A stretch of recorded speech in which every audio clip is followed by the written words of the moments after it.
సమావేశం పెట్టుకున్నాం. ప్రధాన కారణం, the main agenda of the meeting was Palamuru Rangareddy ఎత్తిపోతల పథకంలో ఈ రాష్ట్ర ప్రభుత్వం మరియు కేంద్ర ప్రభుత్వం కలిసి తెలంగాణకు చేస్తున్నటువంటి ద్రోహం, తెలంగాణకు తలపెట్టినటువంటి దుర్మార్గమైనటువంటి విధానం మీదనే చర్చ జరిగింది. దీని కథ ఏంటంటే చాలామందికి తెలియదు, అవగాహన కూడా ఉండదు. కొత్త తరం వాళ్ళకైతే అసలు తెలియదు. ద రీజన్ వై ఈజ్ సమైక్య ఆంధ్రప్రదేశ్లో అత్యంత దారుణమైనటువంటి వివక్షకు గురైన జిల్లా పాత మహబూబ్ నగర్ జిల్లా. చాలా చాలా దారుణానికి. రీజన్ ఏంటంటే వనరులు లేక కాదు, వసతులు లేక కాదు. కృష్ణానది ప్రవేశిస్తదే మహబూబ్ నగర్ జిల్లాలో. సరే, ఇప్పుడున్న తెలంగాణ, అప్పుడు ఉన్న ఆంధ్రప్రదేశ్ మొత్తం చూస్తే కూడా 300 and above కిలోమీటర్స్ కృష్ణానది పారుతుంది కూడా మహబూబ్. రీజన్ ఏంటంటే 308 కిలోమీటర్లు పారుతుంది, 308 కిలోమీటర్స్ పారుతుంది. ఇది రెండు రాష్ట్రాలు కలిపి లెక్క చూస్తే కూడా. అయినా కూడా 50 ఏళ్ళు అప్పటికి 50 ఏళ్ళు పరిపాలించినటువంటి కాంగ్రెస్ పార్టీ కానీ, ఆ తదనంతరం సుమారు దగ్గర ఒక 20 ఏళ్ళు పరిపాలించిన తెలుగుదేశం పార్టీ కానీ, పాలమూరుకు చాలా దారుణమైనటువంటి తిరిగి కోలుకోలేనటువంటి దెబ్బ కొట్టిన పార్టీలు ఈ రెండు పార్టీల ప్రభుత్వాలు. ఇది లోకమందరికి తెలుసు. ఆ జిల్లా యాక్చువల్లీ అప్పర్ కృష్ణా ప్రాజెక్టు, భీమా ప్రాజెక్టు, తుంగభద్ర ఎడమ కాలువ ప్రాజెక్టు, దాని ద్వారా ఆనాటికి అన్ని ఫైల్స్ ఉన్నాయి, రికార్డ్స్ ఉన్నాయి, ఏదో ఒకటి స్టోరీ కాదు. 174 టీఎంసీ నీళ్ళు పాలమూరు రంగారెడ్డి జిల్లాకు రావాల్సి ఉండే. పాలమూరు జిల్లాకు ఆనాటి ప్రతిపాదిత ప్రాజెక్టుల ప్రకారం రావాల్సి ఉండే. ఆంధ్రప్రదేశే ఏర్పాటే తెలంగాణ పాలిట పెనుశాపం. కొంతమందికి నచ్చదు, కానీ పెనుశాపంగా పరిణమించింది ఆంధ్రప్రదేశ్ రాష్ట్ర ఏర్పాటు. మొత్తం తెలంగాణకు, అందులో మోర్ స్పెసిఫికల్లీ మహబూబ్ నగర్ జిల్లాకు జరిగినటువంటి తీవ్రమైనటువంటి అన్యాయం. ఎస్ఆర్సి యాక్ట్ అంటే స్టేట్ రీఆర్గనైజేషన్ యాక్టు స్పష్టంగా చెప్తుంది, ప్రతిపాదించబడి ఆల్రెడీ శాంక్షన్ అయ్యి జరుగుతుండే ప్రాజెక్టులు, కంటెంప్లేట్ చేసి ఉన్న ప్రాజెక్టులు, వాటిని మార్చకూడదు, అవి కొనసాగించాలి. ఆ చట్టం ఉండగా కూడా వాటి అన్నిటినీ కాదని వీటిని మొత్తం అబాండన్ చేసి పడేసిండ్రు. అట్లా చాలా చేసినారు. అక్కడ గోదావరి మీద చూసుకుంటే దేవునూరు ప్రాజెక్టు కావచ్చు, ఇచ్చంపల్లి కావచ్చు, రకరకాల ప్రాజెక్టులను అబాండన్ చేసినారు. అందులో అతి తీవ్రమైనటువంటి అన్యాయం మహబూబ్ నగర్ జరిగింది. ఇలా మహబూబ్ నగర్కి ఇచ్చే పాలమూరు ఎత్తిపోతలో మరొకటి కొత్త స్కీమ్ కాదు. గతంలోనే 174 టీఎంసీలకు ప్రాజెక్టులు రూపకల్పన జరిగి అంత అయింది. అయితే మేము చాలా వాదించినాం. మధ్యలో బ్రిజేష్ కుమార్ ట్రిబ్యునల్ వస్తే కూడా అక్కడ పోయి ఆ ట్రిబ్యునల్ని కలిసి చాలా ప్రయత్నాలు చేసినాం. ఉద్యమ సందర్భంలో, ఉపన్యాసాలలో, కరపత్రాలలో, జలసాధన ఉద్యమ సందర్భంలో, మా క్యాసెట్ల రూపంలో, స్పీచ్ల రూపంలో, కరపత్రాల రూపంలో, పోస్టర్ల రూపంలో, క్యాసెట్ల రూపంలో రకరకాలుగా వాదించుకుంటూనే ట్రిబ్యునల్ కూడా వేయాలని పోతే, ట్రిబ్యునల్కు ఉండే ఒక డెలికసీ ఏంటంటే వాళ్ళు రాష్ట్రాల మధ్య పంపిణీ చేస్తారు తప్ప రాష్ట్రం లోపల ఉండేటువంటి ఒక ప్రాంతానికంటే వాళ్ళు చేయరు. మీకు రాష్ట్ర హోదా లేదండి, మీరు ప్రాంతము, మీరు రాష్ట్రంతో కొట్లాడుతున్నారు, అది వేరే సంగతి. కానీ మేము స్వీకరించలేము, తీసుకోలేము చట్ట ప్రకారం అని చెప్పి వాళ్ళు నిరాకరించారు. సరే, ఆ తదనంతరం ఉద్యమం జరిగింది, మీ అందరికీ తెలుసు. ఇక్కడ ఇంకొకటి కూడా తప్పకుండా చెప్పాలి. బచావత్ ట్రిబ్యునల్ ఏర్పాటైనప్పుడు అతను పంపకాలు చేస్తూ బచావత్ ట్రిబ్యునల్లో స్పష్టంగా రికార్డెడ్ ఇప్పుడు ఉంది. బచావత్ ట్రిబ్యునల్లో స్పష్టంగా పొందుపరచబడి ఉంది. ఇప్పుడు బచావత్ గారు ఖుద్దు రిటైర్డ్ సుప్రీంకోర్టు జడ్జి, ఆయన స్వయంగా ఏమన్నాడంటే, ఈ ప్రాంతం నిజంగా చాలా నిరాదరణకు గురైంది, ఇంకా అవుతూ ఉన్నది. ఆ రోజు విపత్కర పరిస్థితి, దుర్భరమైన పరిస్థితి ఏంటంటే, పాలమూరు గురించి గంటెడు నీళ్ళు అడిగిన లేడేవాడు. ఇంత కేటాయించండి, ఈ కరువు జిల్లా ఉంది అని అడిగేవాడే లేడు. ఆనాటి సమైక్య ప్రభుత్వం చేసిన ద్రోహం. బచావత్ ఏం చేసిండు, మాకు చూడబుద్ధి అయితే లేదు, ఇది మా అంతల మేమే సూమోటో ఈ సమైక్య ప్రభుత్వం ప్రతిపాదించకపోయినా ఒక 17 TMC జూరాల ప్రాజెక్టు మంజూరు చేస్తున్నాము. అయితే సాంకేతిక కారణాలు మరొకటో చూపెట్టి ఈ జూరాల ప్రాజెక్టుని ఇక్కడి నుంచి ఎత్తగొట్టద్దు, వేరే కాడ కట్టద్దు, ఇక్కడ మాత్రమే కట్టి తీరాలి, దానికే అలాట్ చేస్తున్నామని చెప్పి ఒక కండిషన్ పెట్టిండు ఆయన. ఇది ట్రిబ్యునల్. అతను ఒక న్యాయమూర్తిగా పనిచేసిన వ్యక్తి కాబట్టి చూడబుద్ధి కాక, ఆ బాధ భరించలేక ఈ కామెంట్ కూడా రికార్డు చేసిండు ట్రిబ్యునల్లో. ప్లస్ ఆ 17 TMC జూరాల ప్రాజెక్టుకు కేటాయించిండు. ఎంత విషాదం అంటే, అది ఎప్పుడో 74లో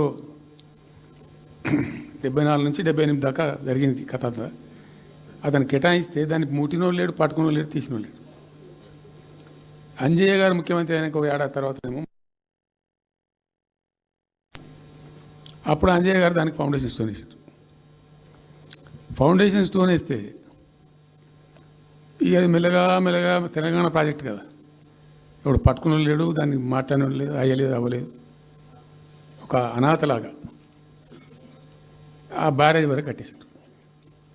దానికి కాలువలు లేవు, నీళ్ళు రావు, పొలాలు పారాయి, కృష్ణానది నీళ్ళు వస్తుంటాయి, గేట్ల ద్వారా పోతుంటాయి.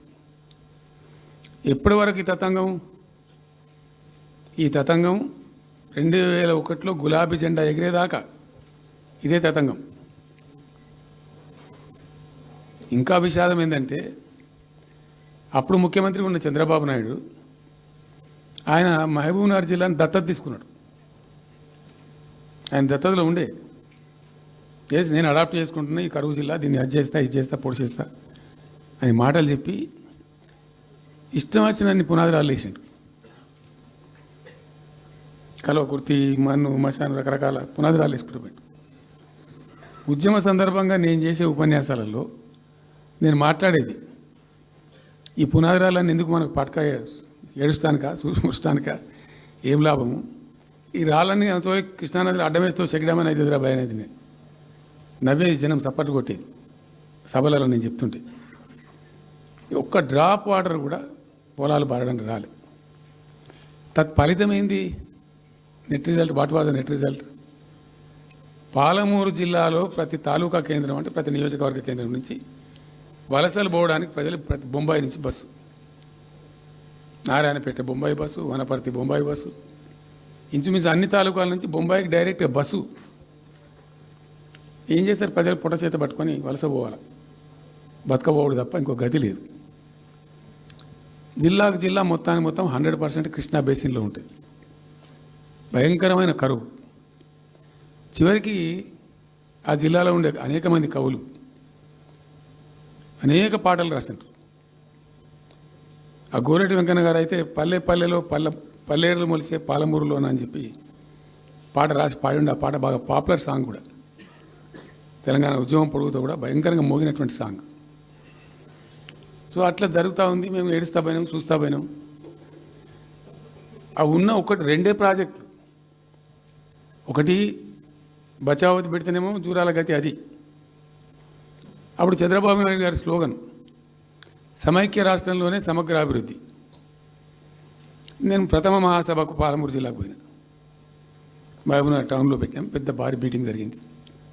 దాదాపు 70-80 వేల మంది వచ్చారు. ఆ మీటింగ్లో నాకు బాగా కోపం వచ్చి, ఏమయ్యా చంద్రబాబు నాయుడు, అప్పటికి ఏంటంటే కర్ణాటకకి కొంత ముంపు ప్రాంతం ఏమిటి జూరాల ప్రాజెక్టులో ఏంటంటే కొద్ది ముంపు ప్రాంతం కర్ణాటక రాష్ట్రంలో ఉంటుంది. ఒక 13 కోట్ల రూపాయల వరకు కాంపెన్సేషన్ కట్టాల్సి ఉంది. కట్టడు, ₹1 కట్టడు. ఏమయ్యా చంద్రబాబు నాయుడు గారు, నువ్వు దత్తత తీసుకున్నావు, కథ తీసుకున్నావు, డైలాగులు చెప్తున్నావు, ఇక్కడ చచ్చిపోతాను జనము, బొంబాయికి వలసలు పోతుండ్రు. ఇటువంటి పరిస్థితులలో కూడా కర్ణాటకకు డబ్బులు కట్టడానికి డబ్బులు లేవా? ఇదేనా సమైక్య రాష్ట్రంలో సమగ్ర అభివృద్ధి అంటే? బట్టిగా బ్యారేజ్ ఆ గోడలకు కట్టిన విడిచిపెట్టేది చూసి తమాషా పడన్నా అని చాలా తీవ్రమైన విమర్శలు చేశాను.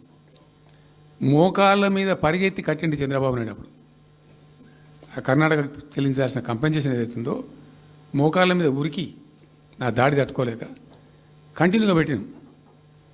దాని తర్వాత చంద్రబాబు నాయుడు పార్టీకి సంబంధించిన ఎమ్మెల్యేనే ఆర్డీఎస్ దగ్గర బాంబులు పెట్టి పేల్చేయడం, అది మీ అందరికీ కూడా తెలుసు. బాంబులు పెట్టి పేల్చడం 2 సార్లు 3 సార్లు పేల్చారు. నేను ఫస్ట్ ఉద్యమంలో తెలంగాణ ఉద్యమం స్టార్ట్ అయిన తర్వాత నేను ఎంచుకున్న ఎజెండా, నా ఎజెండాలో మొదటి పాదయాత్ర నేను చేసినటువంటిది జోగులాంబ టు గద్వాల పాదయాత్ర చేసిన. ఈ అన్యాయం సంగతి ఏంది అని దాన్ని ప్రజలలో ఎండగట్టాలని చెప్పి, గవర్నమెంట్ కూడా ఒత్తిడి తేవాలని చెప్పి, ఎందుకు తెలంగాణ ఉద్యమం చేస్తున్నామని లోకానికి తెలియాలని చెప్పి నేను జోగులాంబ టు గద్వాల పాదయాత్ర చేసిన. దాన్ని మొత్తం అసలు కంప్లీట్ 80,000 ఎకరాలకు బారాల్సినటువంటి ఆ ఆర్డీఎస్ కెనాలు 15,000 ఎకరాలు, 10,000 ఎకరాలు, 20,000 ఎకరాలకు వచ్చింది, తగ్గిపోయింది. అడిగే నాతుడు లేడు. నేను అంతకు ముందే పాదయాత్ర కన్నా ముందే స్వయంగా మేమందరం జిల్లా మహబూబ్నగర్ జిల్లా నాయకులు నేను కలిసి ఆర్డీఎస్ హెడ్ వర్క్స్ ఎక్కడ ఉంటాయంటే కర్ణాటకలో ఉంటాయి, రాయచూరు దగ్గర. అక్కడ దాకా పోయి మొత్తం ఆశాంతం ఆ కాలువ పొడవుతో తిరిగి అర్థం చేసుకొని ఆ తర్వాతనే నేను గద్వాల టు మన ఆలంపూర్ టు గద్వాల పాదయాత్ర పెట్టాను. తిరిగి దాన్ని ఎక్స్పోజ్ చేసినాం. అప్పుడు అక్కడ గొడవ చేస్తే మళ్ళీ అప్పుడు జూరాల లింక్ కెనాల్ని మొదలుపెట్టింది చంద్రబాబు నాయుడు. జూరాల టు ఆర్డీఎస్కు లింక్ కెనాల్ అని మళ్ళీ డ్రామా కట్టి, అంటే ప్రతిసారి ఏమార్చడము తెలంగాణ ప్రజలను ఒక రకమైన దగా చేయటం తప్ప రాలే, ఒక డ్రాప్ వాటర్ రాలే, ఎప్పుడు రాలే. సరే కొట్లాడుతూ పోయినాం, ప్రజలు బాగా కలిసి వచ్చిండ్రు, సందర్భం కలిసి వచ్చింది, తెలంగాణ అదృష్టం బాగుంది, తెలంగాణ రాష్ట్రం ఏర్పడింది. ఇదంతా కూడా మీకు అన్న ముందు జరిగిన చరిత్ర, ప్రతి ఒక్కరికి తెలిసిన చరిత్ర. ఇది ఏం కొత్త స్టోరీ కాదు, కల్పిత కథ కాదు, పుట్టించి చెప్పేది కాదు. పాలమూరు జిల్లా యొక్క దరిద్రం, ఆ దరిద్రంలోకి పాలమూరు నెట్టివేయబడ్డ పరిస్థితి. నేను అందుకే ఊకే మొత్తుకునేది కదా, తెలంగాణ వెనుకబడ్డ ప్రాంతం కాదు, వెనుక పడేయబడ్డ ప్రాంతం, వెనుకకు నెట్టివేయబడ్డ ప్రాంతం అని చాలాసార్లు చెప్పేది. నేను వందల ఉపన్యాసాల్లో చెప్పినాం. అది ప్రూవ్ టు బి కరెక్ట్. దాని తర్వాత ఎక్కడి దాకా పోయిన పరిణామాలంటే, పాలమూరు జిల్లాలో ఎండాకాలం వచ్చిందంటే గంజి కేంద్రాలు పెట్టేది. ఏడిసినాం మేము ఒకరోజు. గంజి కేంద్రాలతోని పాలమూరు, ఎందుకంటే యువకులంతా పాపం వలస ఉన్న ముసలి వాళ్ళు చచ్చిపోడు, తిండి దొరకక, దానికి గంజి కేంద్రాలు పెట్టి కమ్యూనిస్ట్ పార్టీలు వాళ్ళు వచ్చేది కొంత అడావుడు చేసి ప్రజలకు కొంత గంజి పోసే ప్రయత్నం. చివరి గంజి కేంద్రాలు పెట్టే స్థాయికి దిగజారిపోయింది పాలమూరు. కృష్ణా నది 300 కిలోమీటర్లు పారే జిల్లాలో చాలా దారుణం పోయింది. లివ్వ అంటే కేటాయింపులు ఉన్నాయి, పత ఉంది, కార్ఖానా ఉంది, అప్పర్ కృష్ణా పేరుంది, తుంగభద్ర కాలువ పేరుంది, రకరకాల బీమా ప్రాజెక్టు పేరుంది, అన్నీ ఉంటాయి కానీ రాదు. చూడడానికి మళ్ళీ ముఖ్యమంత్రి దత్తతలో ఉంటుంది కానీ రాదు, ఏమీ రాలే. ఇంకా అందంగా ఈ ప్రాజెక్టులను, నేను కూడా అప్పుడు తెలుగుదేశం పార్టీలో పనిచేసిన కదా, ఈ ప్రాజెక్టులకు పెండింగ్ ప్రాజెక్టులను పేరు పెట్టిన ఒక టైటిల్ గొప్పతనంలాగా పెండింగ్ ప్రాజెక్టుల జాబితాలో వాటిని తోసేసి పాలమూరున ఆ గతికి తెచ్చిండ్రు. సరే రాష్ట్రం వచ్చింది. వచ్చిన తర్వాత జరిగింది ఏంది, టోటల్గా మేము సమీక్ష చేసుకున్నాం. గోదావరి ఏంది, గొంగడి ఏంది, కృష్ణ అయింది, మనకు రావాల్సిన వాటా అయింది, దగా జరిగింది ఎక్కడ, ఎట్లా సరిదిద్దాలా, ఎట్లా మన ప్రయాణం ముందుకు పోవాలా, ఏం జరగాలి అని ఆలోచన చేసినాం. చాలా తీవ్రమైనటువంటి మదన పడ్డం. టాప్ ప్రయారిటీలో ఈ జిల్లా ఆదుకోవాలి మనం. అత్యంత భయంకరమైన కరువు ఉంది ఇక్కడ, కొంచెం లైన్లో పెట్టుకోవాలి. ఇప్పుడు మన సొంత రాష్ట్రం కాబట్టి మనకు ఆ ఇబ్బందులు ఉన్నాయని చెప్పి మా ప్రస్థానం ప్రారంభించాం. మొట్టమొదలు యుద్ధ ప్రాతిపదికన ఏవైతే పెండింగ్ ప్రాజెక్టులను పెట్టినరో వాటిని రన్నింగ్ చేసినాం. వాటిని అన్నిటికీ నెట్టెంపాడు కావచ్చు, భీమా కావచ్చు, కల్వకుర్తి కావచ్చు, అన్నిటిని కూడా బ్రహ్మాండంగా లైన్లోకి తెచ్చి స్టార్ట్ చేసినాం. నికరంగా 6.5 లక్షల ఎకరాలకు ఆయకట్టు తెచ్చినాం ఆ పాలమూరు జిల్లాలో మా గవర్నమెంట్ ఉన్నప్పుడే. ఇది అక్కడ ప్రజలందరికీ తెలుసు, అందరికీ తెలుసు, ప్రతి వాళ్ళకి తెలుసు. సామర్థ్యాలు పెంచుకున్నాం కొన్ని. నెట్టెంపాడులో భాగంగా ఒకటి రేలంపాడు రిజర్వాయర్ ఉంటుంది. అది జస్ట్ 1.5 TMs, 1/4 to 2 TMs అది ఉండే. నేను రివ్యూ చేసి అక్కడ రైతులతో మాట్లాడి మీకు పంట పండదు, కష్టమవుతుంది కాబట్టి దీన్ని కొద్దిగా పెంచాలని చెప్పి డబుల్ ద సైజ్ చేసినాం, 4 TMs చేసినాం పంట పండాలి కాబట్టి. అట్లా రకరకాల చర్యలు తీసుకొని దాని ద్వారా ఆ కల్వకుర్తి లిఫ్ట్ ఇరిగేషన్ ద్వారా, ఈ నెట్టెంపాడు ద్వారా, బీమా ద్వారా, బీమా phase 1 phase 2 ద్వారా అన్నీ కలిపి 6.5 లక్షల ఎకరాలకు. వాస్తవం చెప్పానంటే ఎంత దుఃఖభాజనం అంటే, ఎంత బాధాకరం అంటే, కృష్ణానది 300 కిలోమీటర్లు ప్రవహించేటువంటి పాలమూరులో 30,000 ఎకరాలు కూడా పారకం లేదండి. RDS అన్ని కలిపి లేదు, అసలు రావు, నీళ్ళు రావు, కాలువ లేదు, పొలం లేదు, ఏం లేదు. అందుకే అది వలసల జిల్లా అని పేరు ఎందుకు వచ్చింది పాలమూరుకు? ఎందుకు వలస పోతారు ప్రజలు? ఎంత కంపల్సరీ ఉంటే పోతారు, ఎంత దుఃఖం ఉంటే పోతారు, ఎంత బాధ ఉంటే పోతారు. ఆ విధంగా ఒక 6.5 లక్షల ఎకరాలు దానికి తెచ్చినాం. మిషన్ కాకతీయలో కొద్దిగా ప్రయారిటీ పెట్టి, భౌగోళికంగా బాగా విశాలంగా ఉండే జిల్లా కాబట్టి ఇప్పుడు కొత్త జిల్లాలు చేసుకున్నాం, కానీ ఆ రోజు అది పెద్ద జిల్లా.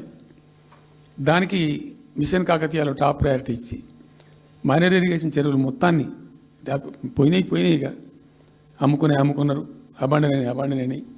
మిగిలిన వాటికి కొన్ని సామర్థ్యాలు పెంచి ఒక పద్ధతికి తెచ్చినాం. అదో 1,20,000, 1,50,000 ఎకరాలకు అది దోహదపడేది. చెక్ డ్యాములు కూడా కట్టుకున్నాం.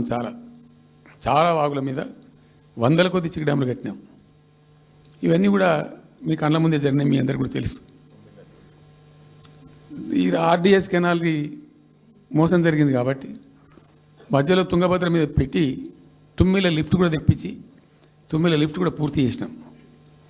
ఏది RDS ద్వారా కోల్పోయిన ఆయకట్టును రిస్టోర్ చేయడానికి తుమ్మిల లిఫ్ట్ కూడా స్టార్ట్ చేసినాం, నీళ్ళు పోపించినాం, బ్రహ్మాండంగా ఆయకట్టు అంతా పార్పించినాం. ఇట్లా అనేక రకాల చర్యలు అవి తీసుకొని ఒక 6.5 లక్షల ఎకరాలకేమో నెట్ ఆయకట్టు వచ్చింది. ఇండైరెక్ట్ ఆయకట్టేమో భూగర్భ జలాలు పెంచడానికి కట్టిన చెక్ డ్యాములు, మైనర్ ఇరిగేషన్ బాగు చేయడం, దాని ద్వారా కూడా 1,50,000 ఎకరాలకు వచ్చింది. ఆ తదనంతరం మరి మనం ఎట్లా ముందుకోవాలా, ఏం చేద్దామని చెప్పి ఈ రంగారెడ్డి జిల్లా కూడా వాళ్ళు పాపం కృష్ణా బేసినే, ప్రతి డ్రాప్ రంగారెడ్డిలో పడే ప్రతి వర్షం చుక్క కృష్ణానదికి పోతుంది, ఇంకెక్కడికి పోదు. నల్లగొండ జిల్లాలో కురిసే ప్రతి వర్షం చుక్క కూడా కృష్ణానదికి పోతుంది. 100% ఈ 3 జిల్లాలు కూడా నల్లగొండ, రంగారెడ్డి, పాలమూరు ఇవి 100% కృష్ణ బేసిన్లో ఉన్నాయి. మనము ఏదైతే మనకు కేటాయించినరో ప్రాజెక్ట్ వైజ్నో ఇంకోటనో కంబైన్డ్ స్టేట్ ఉన్నప్పుడు జరిగినటువంటి మోసం నుంచి బయటికి రావాలంటే మనం రాష్ట్రం ఏర్పడ్డ తర్వాత కొట్లాడాలి, మన వాటా మనం సాధించాలి. రివిజన్, కృష్ణా జలాల యొక్క పునఃపంపిణీ మీద ట్రిబ్యునల్ వేయించుకోవాలి, రివిజన్ పెట్టియాలి అని ఒక స్ట్రాటజీ పెట్టి దాన్ని కొట్లాను. సరే, ఇందాక నేను చెప్పినట్టు దేవుని దయ వల్ల తెలంగాణ రాష్ట్రం వచ్చింది. ఈ ప్రాజెక్టు కంప్లీట్ చేస్తూనే పాలమూరు రంగారెడ్డి ఎత్తిపోతల పథకానికి శ్రీకారం చుట్టాం. యాక్చువల్ ఫ్యాక్ట్ ఏంది, పాలమూరు రంగారెడ్డికి మేము ఆ రోజు మనసులో ఇంటర్నల్గా మాట్లాడుకొని డిపార్ట్మెంట్ కావచ్చు, క్యాబినెట్ కావచ్చు, వితిన్ ద పార్టీ కావచ్చు, ఆ జిల్లాల నాయకులతో కావచ్చు, మా స్ట్రాటజీ ఏంది, పాలమూరు రంగారెడ్డి ఎత్తిపోతల పథకానికి 170 TMs తీసుకోవాలి. This was the strategy of BRS government. ఎక్కడి నుంచి తీసుకోవాలా, అనేక ఆంక్షలు, మాటలు బట్టి, డైలాగులు, ఏపీ నుంచి వచ్చే వ్యతిరేకత ఇవన్నీ దృష్టిలో పెట్టుకొని ఏం చేసినాం, నికరంగా లెక్కలు తెప్పించినాం. ఈ మహబూబ్ నగర్ జిల్లాలో మైనర్ ఇరిగేషన్లో పాత చెరువులు ఏవైతే బచావ్ అవుతున్నప్పుడు లెక్క పెట్టినటువంటి చెరువులు ఏవైతే ఉన్నాయో ఉన్నాయన్నీ మాయమైనవి, వాటి సామర్థ్యం ఆ రోజు ఎంత, ఇవాళ నెట్ సామర్థ్యం ఎంత అని లెక్కలు తీసి కేంద్రానికి సమర్పించి ఒక 45 టీఎంసీ రెండు దానికి కేటాయించింది ఆ రోజు మేము ఎంత అంటే 90.81 టీఎంసీ, 90.81 పాలమూరు రంగారెడ్డికి మేము కేటాయించింది ఆ రోజుకు.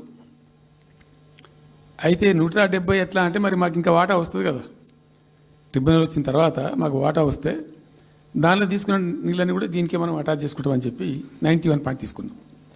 ఎట్లా తీసుకున్నాము, బచావత్ ట్రిబ్యునల్లోనే ఒక తీర్పు చాలా స్పష్టంగా ఉన్నది, డెసిషన్ అది ట్రిబ్యునల్ యొక్క నిర్ణయం ఏంటిది, ఆంధ్ర వాళ్ళు మొదటి నుంచి కూడా మేము కొంత గోదావరి నీళ్లు కృష్ణా డెల్టాకు తెచ్చుకుంటాం, నాగార్జున ఆయకట్టుకు తెచ్చుకుంటాం, మరో దాన్ని తెచ్చుకుంటాం అనే పద్ధతులు మొదలుపెట్టి తెచ్చుకున్నారు. దాంట్లో భాగంగా 80 టీఎంసీలు వాళ్ళు తీసుకుంటున్నారు. ఇది పోలవరం కట్టి ఆ కెనాల్ అప్పుడు వైఎస్ రాజశేఖర్ తవ్విండి కదా, పట్టిసీమ లిఫ్ట్ పెట్టిండ్రు, ఇనీషియల్ లిఫ్ట్ పెట్టిండ్రు, తర్వాత ఇప్పుడు కెనాల్ అయింది. సో దాన్ని 80 టీఎంసీలు వాళ్ళు వాడుకుంటున్నారు, ఎక్కువనే వాడుకుంటున్నారు. సో వాళ్ళు డిపిఆర్లో సబ్మిట్ చేసినారు చాలా క్లియర్గా స్పష్టంగా, ఏమని 80 టీఎంసీలు మేము తీసుకుంటున్నాం, 80 టీఎంసీలు పైన 5 రాష్ట్రాలకు బచావ్ ట్రిబ్యునల్ ప్రకారం ఇస్తాం. అది 3 రాష్ట్రాలకు ఇస్తారు, తెలంగాణ రాష్ట్రానికి, కర్ణాటకకు, మహారాష్ట్రకు. తెలంగాణకు 45, వాళ్ళిద్దరు కలిపి 35, కర్ణాటకకు 21 టీఎంసీ, మహారాష్ట్రకు 14 టీఎంసీ. ఇప్పుడు వాళ్ళిద్దరు కూడా వాడుకుంటున్నారు. అది కర్ణాటక వాళ్ళు already they are using 21 TMC ఏదైతే పోలవరం నీళ్ళు అక్కడ వాళ్ళు తీసుకున్నారు కాబట్టి దాని కంపెన్సేటర్ కింద వచ్చినటువంటి దాన్ని they are using it, right రాయాలి. మహారాష్ట్ర కూడా వాడుతున్నారు, లెక్కల్లో చూపించారు వాళ్ళు, వాళ్ళ ప్రాజెక్టుల డిపిఆర్లో వాళ్ళ లెక్కల్లో చూపెట్టినారు. ఇక వాడుకోవాల్సింది వాళ్ళు మనం. సో ఆ 45 టీఎంసీ మనది ఉంది కదా, మనకు ట్రిబ్యునల్ కేటాయించిందే కదా, అప్పనంగా ఏదో వచ్చేది కాదు కదా. సో ఆ 45 ఈ మైనర్ ఇరిగేషన్ లాసెస్ 45 కలిపి 90.81 టీఎంసీలకు దాన్ని ప్రతిపాదించాం. It has a strong basis, ఏదో గాలిలే అడగోలు జమాబందీ ఏర్పడతాడు చేసింది కాదు, ఒక స్పష్టమైనటువంటి విధానంతో ఒక అవుట్లుక్తో భవిష్యత్తు ప్రయోజనాలను దృష్టిలో పెట్టుకొని చేసినటువంటి చర్య చేసినాం. ప్రాజెక్టు 30,000 కోట్లు 35,000 కోట్లు మంజూరు చేసినాం. అందులో 27,000 కోట్లు ఖర్చు పెట్టినాం. ఆల్మోస్ట్ దగ్గర 88-90% పనులు పూర్తి అయిపోయినాయి. ఈ ఆంధ్రాతోని పంచాయతీ ఉంటుంది ఎప్పటికైనా, వాళ్ళు పోతిరెడ్డిపాడు పొక్కగొట్టి దాన్ని పెంచి దాన్ని ఇంకింత పెంచి ఈ తెలుగు గంగా అనే పేరు మీద మొదలై అది ఎటెటెటెడు పోతుంది ఇక అడవుల జమాబంది. కాబట్టి మనం క్విక్కెస్ట్ పాసిబుల్ టైంలో తీసుకోవాలని ఆ వచ్చే వాటర్ను అక్కడ ఎంటైర్ వరల్డ్లో ఇక్కడ లేవండి 145 మెగావాట్స్ కెపాసిటీ పంప్స్ పెట్టినాం అక్కడ. Specially prepared, those pumps were prepared by BHEL of India. 145 మెగావాట్ల పంపులు అసలు ఇండియాలో ఎక్కడ ఏ ప్రాజెక్టుకు లేవు. ఎందుకని ఆ పంపు స్విచ్ ఆన్ చేసిన నేను, నీళ్ళు వచ్చినాయి. ఒక్క పంపు స్విచ్ ఆన్ చేస్తేనే ఇట్లా కాలువలు తల్లాడుతుండే ఇట్లా. అంటే ఆ గొడవ ఉంది కాబట్టి వాళ్ళు అటు పోతిరెడ్డి పడి పక్క నుంచి వాళ్ళు తీసుకుపోతూ ఉంటారు. ఆ వర్షాలు వచ్చినప్పుడే మనం తీసుకోవాలి, ఇంకో గత్యంతరం లేదు. కాబట్టి క్విక్కెస్ట్ పాసిబుల్ టైంలో ఈ రిజర్వాయర్లు నింపుకుంటే మనం సేఫ్ అయిపోతాము, జిల్లా కాడికి కొంత న్యాయం జరుగుతుందని చెప్పి ఆ 145 మెగావాట్స్ కెపాసిటీ ఉండే పంప్స్ పెట్టినాం. ఇప్పుడు పంప్స్ అన్నీ ఆల్మోస్ట్ ఇన్స్టాల్ అయినాయి. మరి ఈ గవర్నమెంట్లో వీళ్ళు ఏం పట్టించుకుంటలేరు, అసలు ఏం చేస్తలేరు. అయితే జరిగింది. జరిగిన తర్వాత ఏమైంది, అనుమతులు అంత సాధించారు. దాని మీద చాలా చాలా మెలికలు పెట్టినారు, ల్యాండ్ అక్విజిషన్ ప్రాబ్లం చేసినారు. అయినా 27,000 ఎకరాలు మేము అక్వైర్ చేసినాం సక్సెస్ఫుల్గా. అదంతా క్లిష్టమైన సబ్జెక్ట్ ఈ రోజులలో ల్యాండ్ అక్విజిషన్ అంటే. అయినప్పటికీ 27,000 ఎకరాలు అక్వైర్ చేసినాం, 27,000 కోట్లు ఖర్చు పెట్టినాం, అంత కాన్సన్ట్రేట్ చేసినాం. గ్రీన్ ట్రిబ్యునల్కి పోయినారు, ఆ స్టేని క్యాన్సిల్ చేయించినాం. అనేక రకాల అడ్డంకులు కల్పించే ప్రయత్నాలు ఎన్ని చేసినా వాటన్నిటిని అధిగమిస్తూ ఆ ప్రాజెక్టును ముందుకు తీసుకొని పోయినాం. అయితే ఈ పంపులన్నీ ఇన్స్టాలేషన్ అయిపోతుంది, బ్రహ్మాండంగా ఉంది. సరే, ఇంతగా అయితే మా గవర్నమెంట్ మారింది. సహజం, రాజకీయాల్లో గెలుపులు ఉంటాయి, ఓటములు ఉంటాయి, ప్రభుత్వాల మార్పిళ్ళు ఉంటాయి, జరుగుతాయి. కానీ ఎంత తెలివి తక్కువ దద్దమ్మ ప్రభుత్వం వచ్చినా, నెక్స్ట్ సక్సెసివ్ గవర్నమెంట్ ఎవరు వచ్చినా రాష్ట్ర ప్రయోజనం కదా ఒక ప్రాజెక్ట్ అంటే. ప్రజలకు నీళ్ళు వచ్చేది కదా, ప్రజలు బ్రతికేది కదా, దాన్ని కొనసాగిస్తారు. ఇప్పుడు ఒక్క తట్టెడు మట్టి కూడా తీయలేదండి. మా గవర్నమెంట్ పోయిన తర్వాత పాలమూరు ఎత్తిపోతల పథకంలో ఒక తట్టెడు మట్టి కనీసం తీయలే. మరి దాన్ని ఎందుకు అబాండన్ చేసినరో, దాని వెనక ఏం ఉద్దేశం ఉందో, ఇంత నిష్క్రియాపరత్వం ఏంది, ఇంత దారుణమైంది. 2 నెట్ సంవత్సరాలు గడిచిపోయినాయి. ఇప్పుడు మేము గమనిస్తున్నాం. మధ్యలో ఏమైంది, కేంద్ర ప్రభుత్వంతో తమాషా. బీజేపీ మొదటి నుంచి మాకు తెలంగాణకు శని అయింది. అది కేంద్ర ప్రభుత్వం ప్రతిదాన్ని వ్యతిరేకించడమే. ప్రతిదానిగా చంద్రబాబు ఎన్డీఏలో చేరడం, ఆయన మాటలు పట్టుకొని వ్యతిరేకించడం, అడ్డంగా ఇష్టం వచ్చిన పద్ధతులు. మేము బాగా కొట్టానే, మేము ఉన్న రోజులు అనేకమైనటువంటి పోరాటాలు చేసి దాన్ని ఎప్పటికప్పుడు సాధించుకున్నాం. అనుమతులు కానీ ఇంకోటి కానీ మొత్తం 9-10 అవసరం పడతాయి. అందులో 6 అనుమతులు ఆల్రెడీ వచ్చేసినాయి.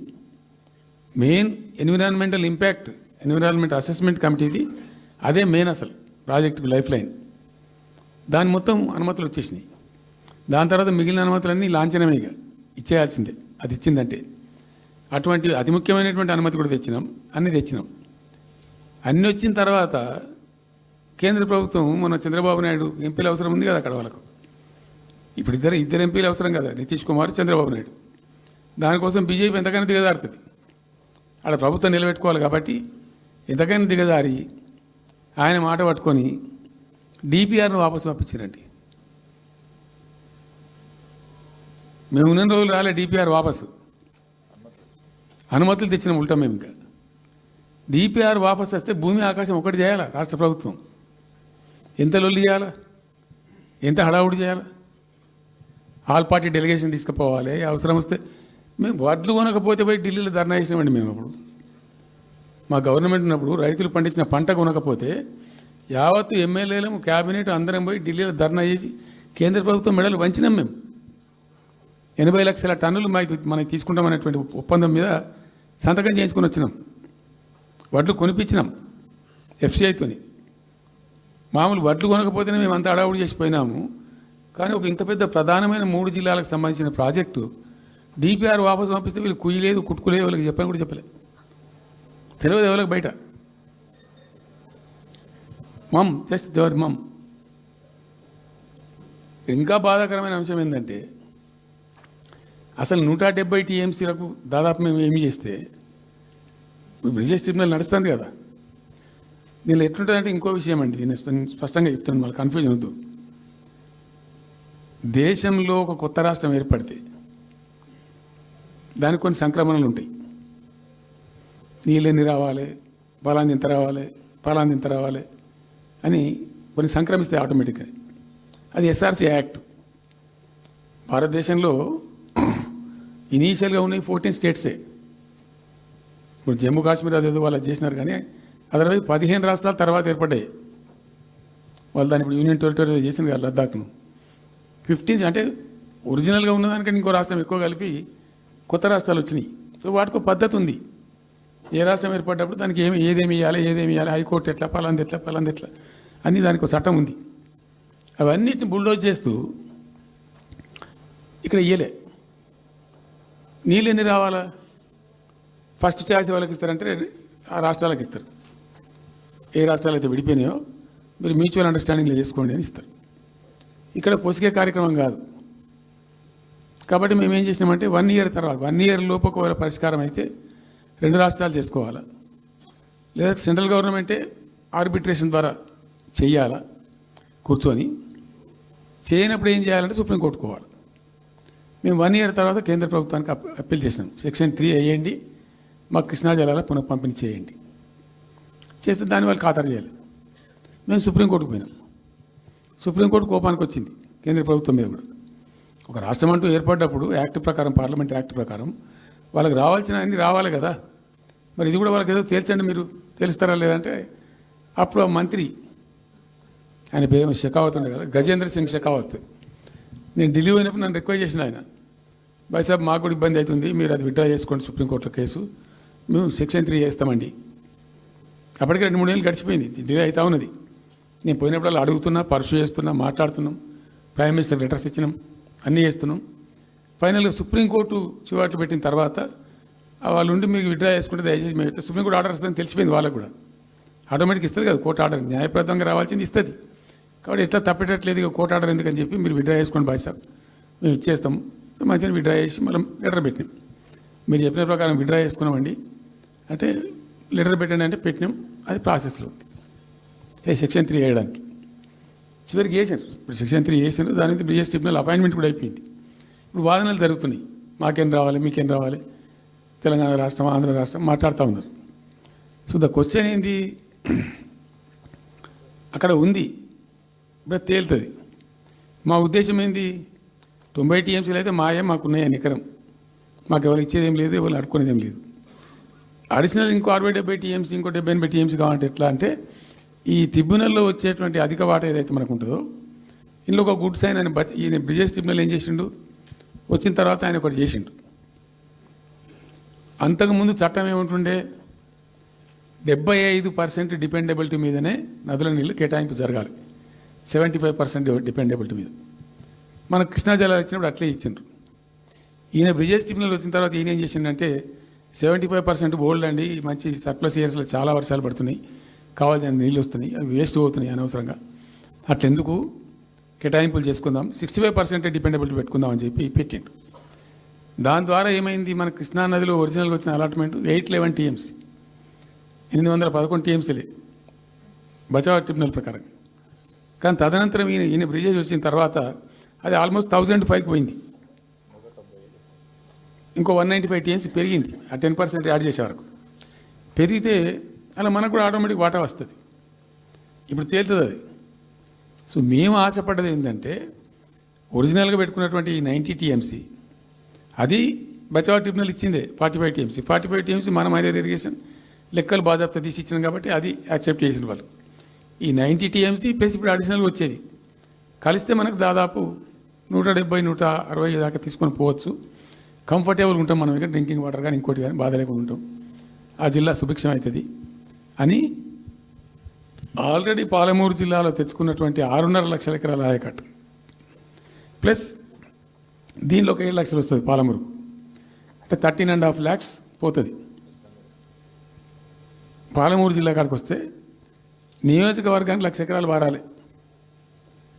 అంత కృషించి అంత కునారిల్లి 60 ఏండ్లు ఏడిసి గోసపడ్డ పాలమూరుకు ఒక పెద్ద రిలీఫ్ వస్తుంది. దీంతో మొత్తం జిల్లా టాప్ టు బాటం అంతా కూడా ఒక అద్భుతమైనది ఉంటుంది. గ్రావిటీ వారేకాడికి గ్రావిటీ వారుతుంది, లిఫ్ట్ వారుతుంది, చాలా అద్భుతంగా ఉంటుంది అని చెప్పేసి. తర్వాత వర్ష నీళ్ళు కూడా చాలా వరకు ఈ చెక్ డ్యామ్లలో దానిలో అడ్డుకుంటాం కాబట్టి గ్రౌండ్ వాటర్ కూడా బాగా పెరుగుతుంది. ఎట్లా ఫ్రీ పవర్ ఇస్తున్నాం కాబట్టి దాని ద్వారా కూడా లాభాలు జరుగుతాయని చెప్పి అసెస్మెంట్ చేసి ఇచ్చినాం. నిజంగా కూడా పాలమూరు ఒక టైంలో తెలంగాణ వచ్చిన తర్వాత 4-5 ఏళ్ళకి నేను పోతే, ఎందుకో పోయినాం, బస్సు యాత్ర చేస్తే చాలా అద్భుతంగా ఎక్కడికక్కడ వరికోత మిషన్లు, కల్లాలు, అంతకుముందు పాడుబడ్డ ఇల్లు కనిపించే పాలమూరులో నా కళ్ళతో నేనే చూసిన. ఇంకా ఇది అంతా కంప్లీట్ అయిపోతే ఈ అనుకున్న 15 లక్షల ఎకరాలకు నీళ్ళు వస్తే చాలా దివ్యంగా ఉంటుందని చాలా సంతోషపడుకుంటూ పోయినాం. సరే, ఇప్పుడు కేంద్ర ప్రభుత్వం కొత్తగా తాకీదు, అది ఎవరు చెప్పినారో తెలియదు, వాళ్ళు చెప్తున్నారు. ఇప్పుడు గవర్నమెంట్ ఉన్న వాళ్ళు చెప్తున్నారు.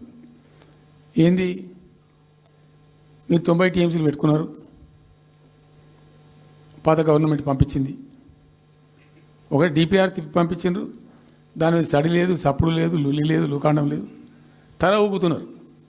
ఎందుకు తల ఊగుతున్నారు? రాష్ట్ర ప్రయోజనాలు కాపాడడానికి లేకపోతే, రాష్ట్రానికి వచ్చిన నీళ్ళని కూడా కాపాడే స్థితి లేకపోతే ఇదేం దద్దమ్మ ప్రభుత్వం? ఇంత చేత కానీ ప్రభుత్వం ఉంటే ఎట్లా, నోరు లేని ప్రభుత్వం ఉంటే ఎట్లా? పెద్ద నోరు పెట్టుకొని పెద్ద గడబడి చేయాలి కదా. ఒక 10 టీఎంసీలు పోతేనే ఒక్కొక్క రాష్ట్రం ఎక్కడి దాకా పోయి కొట్లాడతారు.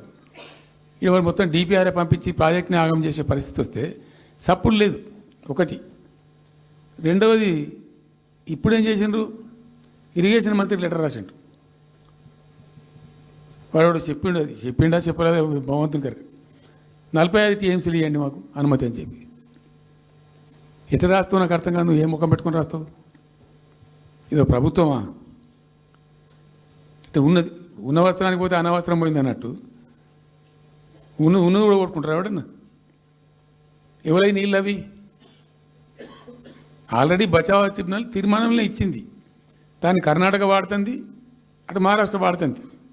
వాళ్ళ లెక్కల్లో చూపెడుతున్నారు వాళ్ళు. రాల్మట్టి డ్యాంలో వినియోగంలో చూపెడుతున్నారు వాళ్ళు. మాకు వచ్చిన 21 టీఎంసీ మేము ఇక్కడ వాడుతున్నామని చెప్పి. ఆ 2 ఎగువ రాష్ట్రాలు వాడుతుంటే ఇక్కడ వచ్చి మనకు వచ్చినటువంటిది బాజాప్తా, అది కూడా ట్రిబ్యునలే కదా. బచావత్ కూడా ట్రిబ్యునలే కదా. ఆ ట్రిబ్యునల్ తీర్పు ద్వారా వచ్చిన 45 టీఎంసీలు నువ్వు ఎందుకు ఆపుతున్నావు ఇప్పుడు? ఇదో రాష్ట్ర ప్రభుత్వమా? అసలు ప్రభుత్వం ఉందా? నిద్రపోతున్నారా? ఇంతసేపు రియల్ ఎస్టేట్ దందా తప్ప ఇంకోటి లేదా? ఇల్టు భూములు ఎట్లా అమ్ముదాం, పల్టు భూములు ఎట్లా అమ్ముదాం, ఆ భూములు ఎట్లా దెబ్బ పెడదాం, ఇంకెంత కమిషన్ కొడదాం, ఇది తప్ప రాష్ట్ర ప్రయోజనాలు, నీళ్లు, రైతులు, మనుషులు లేరా? ప్రాజెక్టులు ఎందుకు 2 నెలల నుంచి ₹1 పెట్టలే? ఎందుకు ఒక తట్టడి మట్టి తీయలే? ఎవరు నిరోధించిన మిమ్మల్ని? ఎవరు అడ్డుపడ్డారు మీకు? ఎవరు కట్టేసారు మీ కాళ్ళను? అటు పైసా పనిచేయరు, నిష్క్రియాపరత్వంగా ఉంటారు. డిపిఆర్ పంపిస్తే సపోర్ట్ చేయరు. ఇలా చివరికి 45 టీఎంసీ అని రాస్తారు. అంటే ఏం కాబోతుంది? ఎవరో ఒత్తిడి ఉంది దీని వెనుక? ఏం కుట్ర దాగుంది ఇది? 2 ఏళ్ళ నుంచి నేను మౌనం పాటించి చూసుకుంటూ వస్తున్నాం. తప్పని పరిస్థితి నేను బయలుదేరినప్పుడు తప్పదు. అటు కేంద్రాన్ని ఎక్స్పోజ్ చేస్తాం, ఇటు రాష్ట్రాన్ని ఎండగడతాం ప్రజల మధ్యలో ఖచ్చితంగా. ఇవాళ మొత్తం విస్తారంగా మాట్లాడినాం, చర్చించినాం. చాలా పెద్ద ప్రజా ఉద్యమాన్ని శ్రీకారం చుడతాం. కంపల్సరీ పాలమూరు, రంగారెడ్డి, నల్లగొండ జిల్లాలలో గ్రామాన దానికి పోస్టర్ డిజైన్ అవుతుంది, కరపత్రం డిజైన్ అవుతుంది. ప్రజా ఉద్యమాలు చేస్తాం, పెద్ద బహిరంగ సభలు పెడతాం. నేను స్వయంగా అటెండ్ అవుతున్న బహిరంగ సభలకు. ప్రజాక్షేత్రంలో ఈ ప్రభుత్వం యొక్క నిష్క్రియాపరత్వాన్ని ఎండగడతాం. ఇప్పుడు వాయిస్ అయితే తెలంగాణకు, మరి తెలంగాణకు ఉన్న ప్రభుత్వం మాట్లాడకపోతే ఇంకెవరు మాట్లాడాలా? మాకు 2 బాధ్యతలని, ఒకటి తెలంగాణ తెచ్చిన పార్టీగా, రెండవది ప్రధాన ప్రతిపక్షంగా కూడా కంపల్సరీ మా డ్యూటీ మేము చేయాలి. అందుకోసం గాను వీళ్ళు ఏదో తమాషకు మేము అదోటి అడ్డం పొడుగు మాట్లాడి, కిరికిరి మాటలు మాట్లాడి, ఈ కారు కూతలు కూసి ఏదో చేస్తామనుకుంటే నడవదిగా. ఈ ఏళ్ళ దాకా వేరే కథ, రేపటి నుంచి వేరే తోలు తీస్తాం ఎక్కడికక్కడ. ప్రజలు ఖచ్చితంగా ఎక్కడికక్కడ నిలబెట్టే ప్రయత్నం చేస్తాం. అడుగున చెక్ చేస్తాం, ప్రతి విషయంలో చెక్ చేస్తాం. Sufficient time we have given. మేము తొందరపడి మేము ఎందుకు కన్నెర్రి అయ్యి మా ప్రభుత్వం పోయింది వీళ్ళు వచ్చింది అనేటువంటి ఒక పిచ్చి అయ్యి అట్లా మేము చేయలే, అటువంటి వాడికి పోలే. ఇష్యూల మీద పోరాడుతున్నాం, ఒకే ఫీజు రియంబర్స్ మీద పోరాడుతున్నాం, ఇంకోటి పోరాడుతున్నాం. రకరకాల భూదందాల మీద, దోపిడీ మీద, చెర్ల మీద పోరాడుతున్నాం. పార్టీ కొట్లాడుతున్నది, తప్పదు కాబట్టి కొట్లాడుతాం. ఇప్పుడు మొత్తం మొదటికే ముప్పొచ్చే పరిస్థితి ఉంది. అటు గోదావరి మీద అరాకిరి చేసి చంద్రబాబు నాయుడు, ఏపీ ప్రభుత్వం నల్లమల సాగరు, ఈ సాగరు, ఆ సాగరు, అటు గోదావరి దోపిడీ జరుగుతూ ఉంటే దాని మీద సప్పులు లేదు. ఇటు కృష్ణలో ఇంత ఘోరంగా పాలమూరు ఎత్తిపోతల మీద దీని మీద సప్పులు లేదు. మరి ఎవరి ప్రయోజనాల కోసం ఉన్నట్టు రాష్ట్ర ప్రభుత్వం? ఏం చేయడానికి ఉన్నట్టు? ఏం జరుగుతున్నట్టు రాష్ట్రంలో? కాబట్టి ఎట్టి పరిస్థితుల్లో నేనే స్వయంగా రంగంలో దిగాలనుకున్నా. దిగినం. ఈరోజు డిసిషన్ అయిపోయింది. 2-3 రోజులలో, 2-3-4 రోజులలో, రాబోయే 3-4 డేస్లో ఆయా జిల్లాల నాయకులతో సమావేశమై ఖచ్చితంగా చాలా పెద్ద ఎత్తున అక్కడ గ్రామానికి డప్పు కొడతాం, మొత్తం సభలు పెడతాం, కవులు, గాయకులు, కళాకారులు అందరినీ తట్టి లేపుతాం. మీ పత్రికా విలేకరులను కూడా రిక్వెస్ట్ చేస్తాం. అక్కడ జరిగే అన్యాయాన్ని, ప్రజలకు జరిగేటువంటి అన్యాయాన్ని, ఈ జలదోపిని అరికట్టాలని, ఈ కేంద్ర ప్రభుత్వం అవలంబిస్తున్న విధానాన్ని కూడా తప్పకుండా చేస్తాం. ఇన్ని రోజులు ఒక రకంగా పోయినాం, కానీ తప్పేటట్లేదు. ఇప్పుడు ఎవరితోనైనా సరే కొట్లాడతాం, తెలంగాణ కోసం భయపడం, యాందాకాని పోతాం, ఈ కొండ మీద గోపైనా సరే కొట్లాడతాం తప్ప ఇడిచిపెట్టాం. ఇక్కడ ఏమి ముఖాలు చూసేది కానీ ఇంకోటి కానీ నైసిటీస్ ఏమి లేవు. There is no necessity at all. Will fight, డెఫినెట్గా ఫైట్ చేస్తాం. ఎందుకంటే రక్షించుకోవాలి, రాష్ట్రం యొక్క హక్కులు రక్షించుకోవాలి, నీళ్ళు రక్షించుకోవాలి, రాష్ట్ర ప్రజల ప్రయోజనాలు రక్షించుకోవాలి. ఈ విధంగా ఇప్పుడు మా కళ్ళ ముందే జరిగినటువంటి దీనిలో ఈ దుర్మార్గంలో ఎట్లా మౌనం పాటిస్తాడు కేసీఆర్? ఎందుకు మౌనంగా ఉంటాం? ఎవరి కోసం ఉంటాం? ఎందుకోసం ఉండాలి? కాబట్టి అరాకిరి ముచ్చట్లు కావు. ఇష్టం వచ్చినట్టు మాట్లాడి ఇష్టం వచ్చినట్టు ఆల్తు ఫాల్తు కూతలు కూసి ఏదో చేస్తామంటే అది జరిగేది కాదు, జరగనీయం. రెండవది, ఈ ప్రభుత్వం కూడా సర్వభ్రష్ట ప్రభుత్వం, సర్వంలో భ్రష్టమైంది. మేము చెప్తా, బీజేపీ కథ కూడా చెప్తా. ఎందుకు చెప్పా? డెఫినెట్గా చెప్తాం. అరే నువ్వు మా ఇంట్లోకి వచ్చి మాకు దూసుకపోతా అనుకుంటామే, నాకు అర్థం ఎవరైతుంది. ఏమైనా ఉండొచ్చు కాక, ఏమైనా ఉండకపోవచ్చు కాక, నీ చేయబెట్టి పైసలు కూర్చుకుంటా అంటే ఊకుంటామా? సాధారణ కాడికైతే కొట్లాడతాం కదా. యాక్చువల్లీ ఒక పద్ధతిలో ఈ రాష్ట్రం ఒక క్రమ పద్ధతిలో మంచిగా ముందుకు పోతూ ఉంటుంది. సంక్షేమం విషయంలో కానీ, అభివృద్ధి విషయంలో కానీ, పారిశ్రామికీకరణలో కానీ, ఐటీ రంగంలో కానీ, క్రైమ్ తగ్గించడంలో కానీ, లా అండ్ ఆర్డర్ మెయింటైన్ చేయడంలో కానీ ఒక మంచి పద్ధతిలో పోతూ ఉంది. ఇవాళ ఏందండి, జంట నగరాలలో పట్టభాగాలు నడి రోడ్డు మీద హత్యలు జరుగుతున్నాయి, అడిగే దిక్కు లేదు. మానభంగాలు జరుగుతున్నాయి, రేపులు జరుగుతున్నాయి. ఎన్సీఆర్బీ రిపోర్ట్ ప్రకారంగా 20% క్రైమ్ రేట్ పెరిగింది తెలంగాణలో. పీస్ఫుల్ స్టేట్ ఉండే, ఫ్రెండ్లీ పోలీసింగ్ ఉండే, అవన్నీ ముఖ్యమైపోతున్నాయి ఇవాళ తెలంగాణలో. చూస్తున్నాం మేము, మౌనం పాటించడానికి చూసుకుంటూ, గమనించుకుంటూ, రికార్డు చేసుకుంటూ అని చర్చ చేస్తున్నాం. ఎప్పటికప్పుడు పెరిగిపోయినాయి. వాగ్దానాలు ఏంటంటే వీళ్ళు చేసినాయి. మంచిగా ఉన్న ప్రజలను, మాకు ఓటేసే ఉద్దేశంలో ఉన్న ప్రజలను పచ్చి అబద్ధాలు టెంప్ట్ చేసి, మోసం చేసి, ఈ రాష్ట్ర ప్రజానీకాన్ని మోసం చేసి, దొంగ మాటలు చెప్పి, మాయ మాటలు చెప్పి, అర్రాస్ పాటలు వాడినట్టు వాడినండి, వేలం పాట వాడినట్టు. కేసీఆర్ 10,000 ఇస్తాడు రైతు బంధుకు, మేము 15,000 ఇస్తాం. మహిళలకు 2,500 ఇస్తాం. కేసీఆర్ కళ్యాణ లక్ష్మి ₹1,00,000 ఇస్తాడు, మేము తులం బంగారం కల్పిస్తాం. మీరు పెళ్లిళ్ళు చేసుకోకుండా ఆపుండ్రి. ఇదే ప్రభుత్వం మీరు చెప్పినటువంటి మాటలు పెళ్లిళ్ళు చేసుకుంటూ ఆగిపోండి. మీరు నవంబర్లో వేసుకునే బదులు డిసెంబర్లో వేసుకుంటే తులం బంగారం కూడా వస్తుంది. ఉపన్యాసాలలో చెప్పినండి, మా దగ్గర ఉన్నాయి ఆ క్యాసెట్లని. ఇంకేం చెప్పినారు?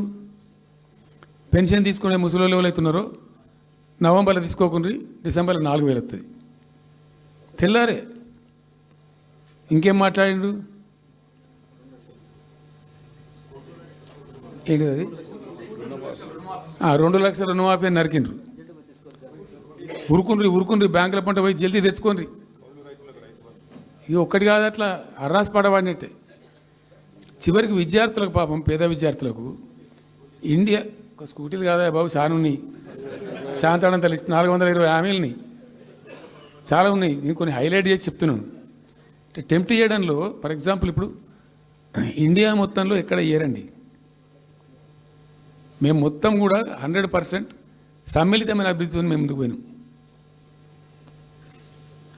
ఇట్లా ఏకపక్షంగా ఏకోన్ముఖంగా పోలే. మేము ఆల్ ఫ్రంట్స్ కవర్ చేయాలని చూసినాం.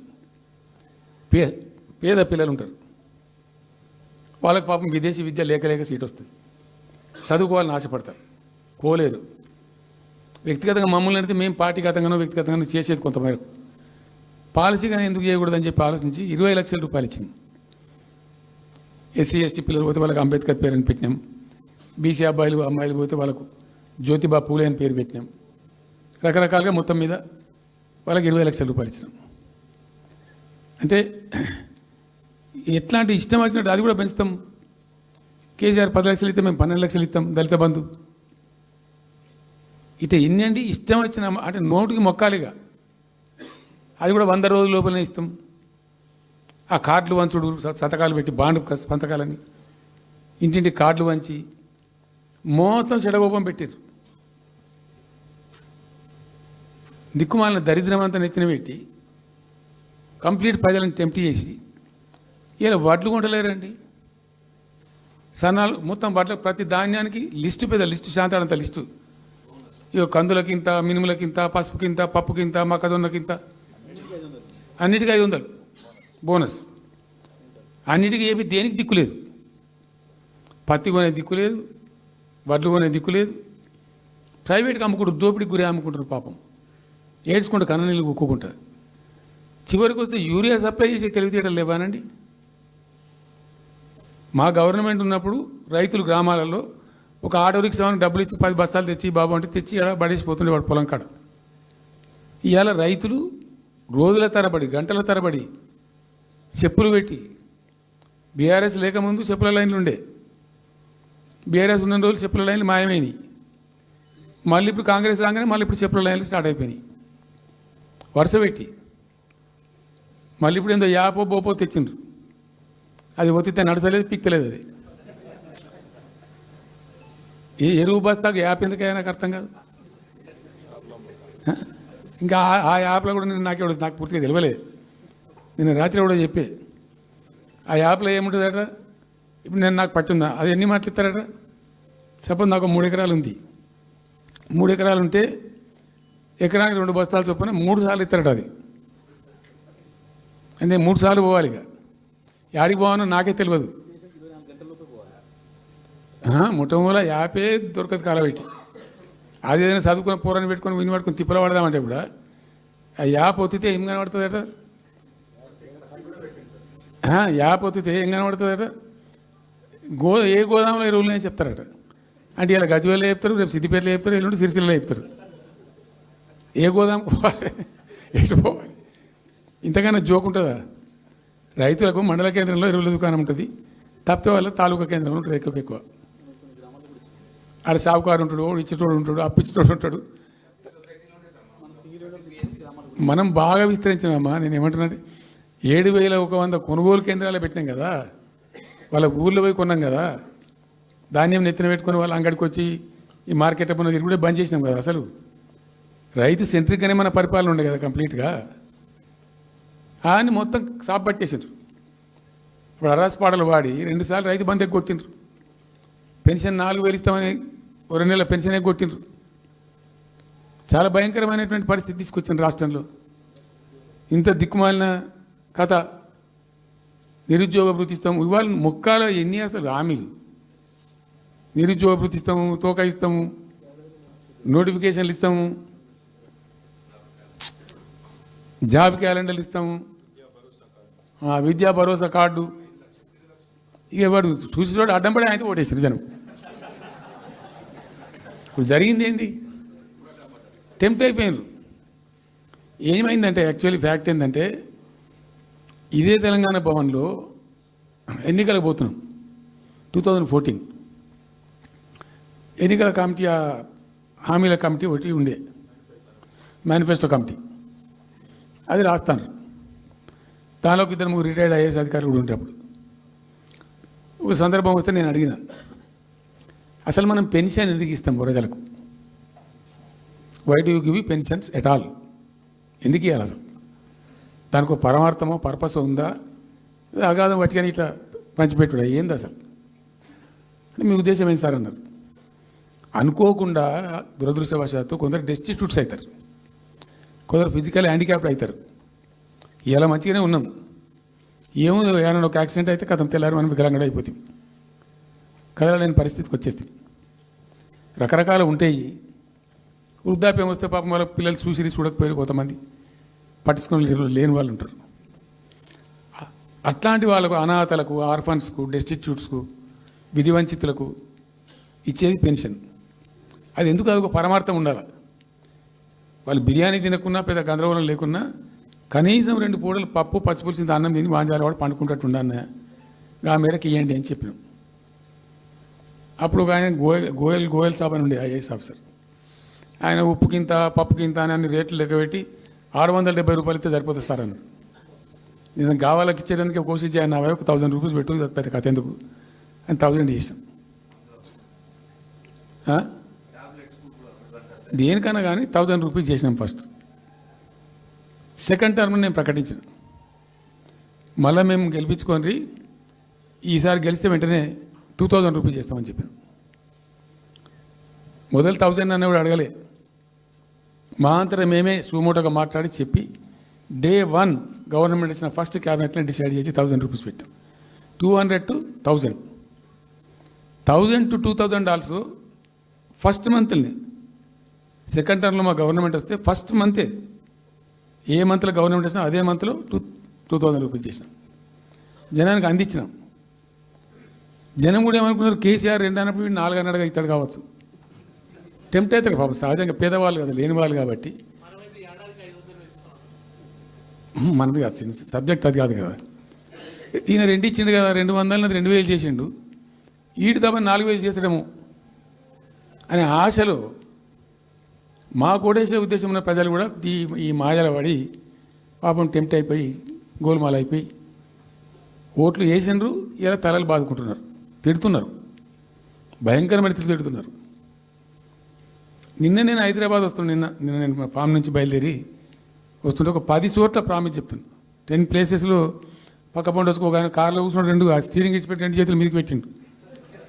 బాస్ మళ్ళీ మనం జల్దీ రావాలి, మనమే వస్తున్నాం, నెక్స్ట్ మనమే అని దుంకుతున్నాడు. ఆ మోటార్ బైక్స్ వేసేవాళ్ళు వాడు పక్కన డుర్రమన్న పక్కన వచ్చి వాడు వచ్చి నెక్స్ట్ మనమే సార్ వచ్చేతను అంటూ పోతుండ్రు. హైదరాబాద్ సిటీలో అనేక ప్లేసెస్లో కనీసం ఒక 10-12 ప్లేసెస్లో అట్లా చెప్తున్నారు జనం. అది దేనికి సంకేతం? మీ మీద ప్రజలు విశ్వాసం కోల్పోతున్నారు రోజు రోజుకు, మీ చర్యల వల్ల, మీ పిచ్చి పనుల వల్ల. ఇంకోటి ఏంది, మీరు చేసే చర్యలు ఎట్లున్నాయి? మొత్తం రియల్ ఎస్టేట్ బ్రోకర్ దందానేనా? ఫార్మాసిటీ ఎందుకు వచ్చిందండి? ఫార్మాసిటీ మా ప్రభుత్వం ఎందుకు వచ్చింది pharma city? Why did we bring pharma city at all? అనుకోకుండా కొన్ని ప్రాంతాలకు, కొన్ని రాష్ట్రాలకు కొన్ని సందర్భాలు కలిసి వస్తాయి. భారత ప్రభుత్వం ఆనాడు ఉన్నటువంటి నెహ్రూ గారి ప్రభుత్వంలో ఈ ఫిలకో వ్యాధి, కలరా వ్యాధి వ్యాపించి ప్రజలు ముబ్బడిగా చచ్చిపోయేది. ఎట్లా అంటే దీనికి ప్రాపర్ మెడికేర్ లేదు, ఎక్కడికక్కడ లోకలైజ్డ్ ప్రొడక్షన్స్ ఉండాలని చెప్పి ఐడిపిఎల్స్ అని పెట్టిండ్రు, కొన్ని కీలక రాష్ట్రాలలో పెట్టిండ్రు. అందులో మన అదృష్టంకు ఆ టైంలో హైదరాబాద్ కూడా ఐడిపిఎల్ వచ్చింది. ఐడిపిఎల్ యొక్క పుణ్యమా అని దాంట్లో నుంచి కొంతమంది నేర్చుకొని బయటకు వచ్చి, డాక్టర్ అంజిరెడ్డి కూడా ఐడిపిఎల్ ఎంప్లాయ్, బయటకు వచ్చి వాళ్ళు స్వయంగా పెట్టి చాలా విస్తరించారు, చాలా అంటే చాలా విస్తరించారు. ఆయన దగ్గర అంజిరెడ్డి దగ్గర పనిచేసిన కూడా బయటకు వచ్చి వాళ్ళు పెట్టుకొని వాళ్ళు విస్తరించారు. ఇట్లా ఏమైపోయింది, Hyderabad has become a medical hub, pharma hub. ఒక ఆయన వచ్చి నాకు డబ్బులు బాగున్నాయి కాబట్టి నేను 10,000 కోట్లు పెట్టి పరిశ్రమ పెడతాను నడవది, ఎడబడతా అంటే పెడతా అంటే దానికి ఎక్కువ కావాలి. అంటే ఆ ఎంప్లాయీస్, ఆ టెక్నీషియన్స్, ఆ కథా కార్ఖానా ఎక్కడైతే ఉంటుందో అక్కడ సక్సెస్ అవుతుంది. అట్లా ఏమైంది, ఫార్మా యొక్క ఎక్కువ బిల్డ్ అయింది హైదరాబాద్లో. ఫార్మా యొక్క ఎక్కువ బిల్డ్ అయిన ద్వారా చాలా ఇబ్బడి ముగ్గడిగా కంపెనీలు వచ్చినాయి ఇక్కడ. అసలు 1/3 వరల్డ్కు మన జినోమ్ వ్యాలీ నుంచే వ్యాక్సిన్ సప్లై అవుతుంది. ఇలా 1/3 of the world Hyderabad genome valley నుంచే వ్యాక్సిన్ సప్లై అవుతుంది. అట్లా ఎప్పుడో ఉన్న బయాలజికల్ ఈవెంట్స్ ఆ రాజుగారు స్థాపించారు ఆ కాలం 104 సంవత్సరాల క్రితం నిజాం పీరియడ్లో. అట్లాంటి కంపెనీలు వస్తూ వస్తూ వస్తూ వస్తూ వస్తూ Hyderabad has become a best destination for pharma. అయితే ఏమవుతుంది, ఆ రసాయనిక వ్యర్థాలు ఏవైతే ఉంటాయో అవి కొద్ది కారకాలు ఉంటాయి, ఇబ్బందులు కలిగిస్తాయి. మన హుస్సేన్ సాగరే కాలుష్యమయమైపోయి గబ్బు వాసన వచ్చే పరిస్థితి ఉండేది, మనం అందరం కూడా చూసినాం. సో దీని నుంచి హైదరాబాద్ బయటపడాలి. ఫార్మా వదులుకుందామా, వదులుకోవద్దు. మరి ఏం చేయాలా? ఒక 4 టీములు తింపిందండి నేను ప్రపంచవ్యాప్తంగా, ఐఏఎస్ అధికారుల బృందాలు. శాంతికుమార్ గారు అని చెప్పి ఆమె చీఫ్ సెక్రటరీ కూడా రిటైర్ అయింది. ఆమె అప్పుడు హెల్త్ సెక్రటరీగా ఉండే కొంతకాలం. ఆమె నాయకత్వంలో పంపించాం, చాలా దేశాలకు పంపినాం. మరి తిరిగి రండి. ఇప్పుడు ఏమైంది? మందులు లేని ప్రపంచాన్ని ఊహించలేం. మందులు కావాల్సిందే. మందులు తయారు చేసే సందర్భంలో తప్పకుండా కొంత వేస్టేజ్ ఉంటుంది. ఆ వేస్టేజ్ని ఎట్లా మేనేజ్ చేయాలి అని దానికి తెలివి కావాలి. సింపుల్ ఎగ్జాంపుల్ చెప్పండి, మన ఇంట్లో కిచెన్లో కూడా డైలీ వేస్ట్ ఉంటుంది, కానీ చాలా నీట్గా పెట్టుకుంటాం మనం దాన్ని. ఆ వేస్ట్ని డిస్పోజ్ చేస్తాం, కిచెన్లోనే ఉంచితే చచ్చిపోతాం కాబట్టి ఆ భయానికి క్లీన్ పెట్టుకుంటాం, మన ఓన్ కిచెన్ కాబట్టి. ఎగ్జాక్ట్లీ ఎట్లయితే కిచెన్ క్లీన్ పెడతారో వాటిని కూడా అట్లా క్లీన్ పెట్టాలి. అయితే ఒక ఫార్మా కంపెనీ ముందు నుంచి మనం పోతున్నాం అనుకోండి, మన దగ్గర అయితే వాసన వస్తుంది, మనకు తెలుస్తుంది ఇదేదో మెడిసిన్ తయారు చేసే కంపెనీ అని.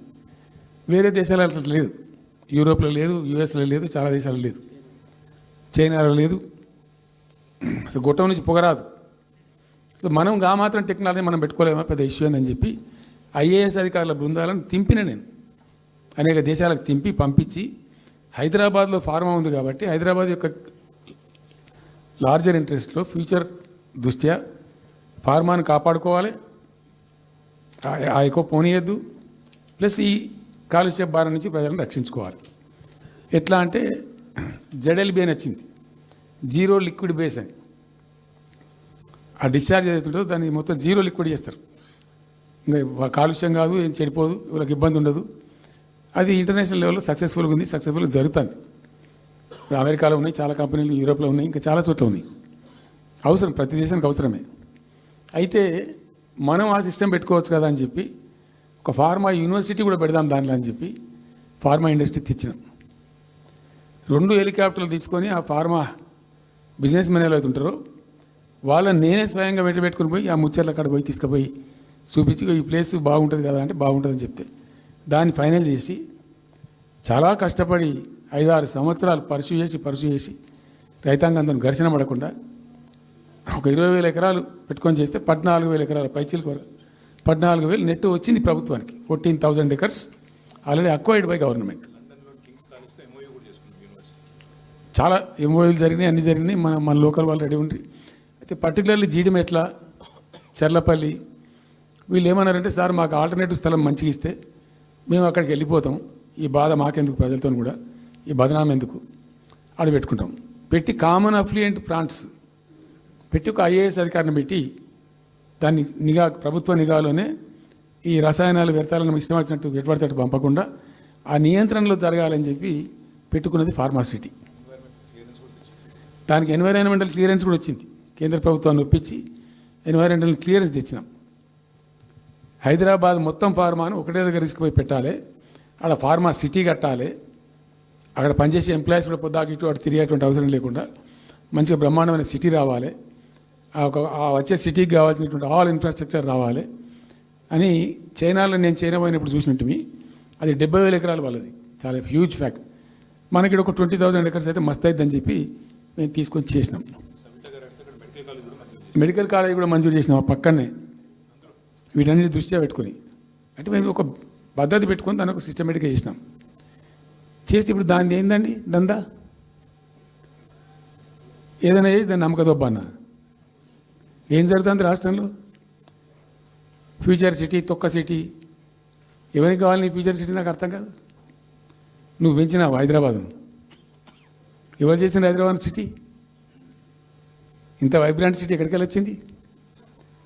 ఓ 400 సంవత్సరాల చరిత్రతోని దీనికంతా ఒకటి బోధి జరిగి ఆటోమేటిక్గా పెద్ద సిటీ అయింది. అట్లా అన్నీ కావు, అందరికి కావు. ఎన్ని రాష్ట్రాలకు ఉన్నాయండి?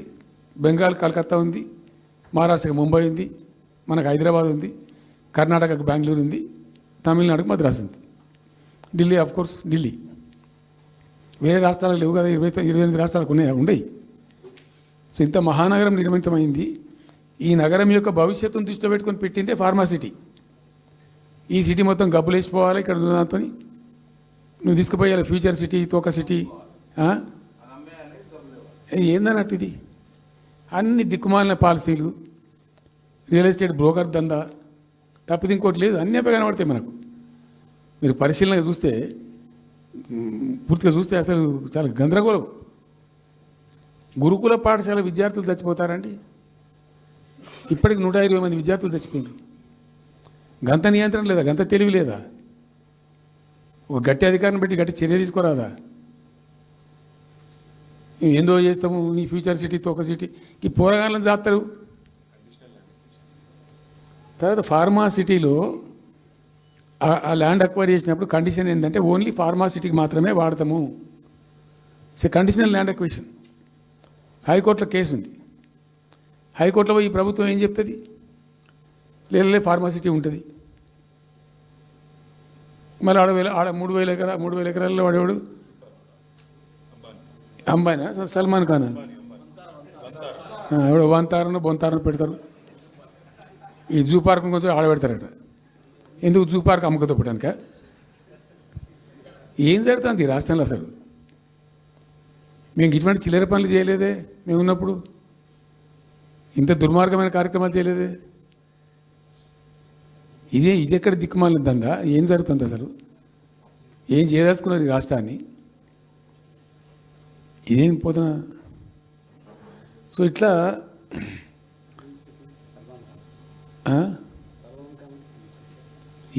అది ఏందో నేను ఒక్కటే మాట్లాడుతున్నానండి. బిజినెస్ మీట్ పెడతాం, ఎంఓయూలు చేసుకుంటాం. ఏ ప్రభుత్వం చేయాల్సిందే. అడ్డగోలు జమాబందీ దానికి లెక్కలేని కథ అంటే ఏందన్నట్టు.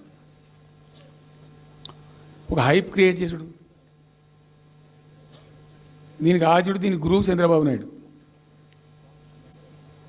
ఇప్పుడు చంద్రబాబు నాయుడు చెప్పిన లెక్కల బిజినెస్ వచ్చేది ఉంటే, ఎంఓయూలు సక్సెస్ అయ్యేది ఉంటే ఆంధ్రప్రదేశ్లో ఈ పాటికి 20 లక్షల కోట్లు వచ్చి ఉండాలి. ఆయన ఫస్ట్ టైం అలా సీఎం ఉన్నప్పుడు ఆ ఊళ్ళో పెట్టే కదా, వైజాగ్లో, అమరావతిలో కాదు వైజాగ్లో పెట్టిండు. వైజాగ్లో ఎవరు వెళ్ళి ఎంఓయూలు చేసిన వాళ్ళంటే వంట మనుషులు అని చెప్పిండ్రు. ఆ స్టార్ హోటల్లో ఉండే బయట వంట మనుషులు, వాడు ఎవడు ఆ సప్లై చేసేటోళ్ళు, వాడు వచ్చి కూర్చోపోయి సంతకం పెట్టే పెట్టిండు వాడు పాపం. అవునా అంటే పాపులర్ అయింది అది. ఇప్పుడు మరి ఎక్కడ ఆ పెట్టుబడి ఎక్కడ చెప్పండి? ఆఖరికి 10,000 కోట్లు అన్న రావాలి. 15 లక్షల కోట్లు, 6 లక్షల కోట్లు, 8 లక్షల కోట్లు.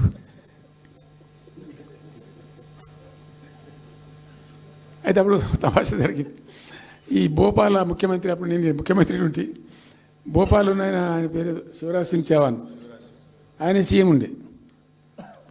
ఆయన ఆ ప్లానింగ్ అదే ఇప్పుడు నీతి ఆయోగ్ ఉంది కదా, దానిలో సబ్ కమిటీకి ఆయన చైర్మన్.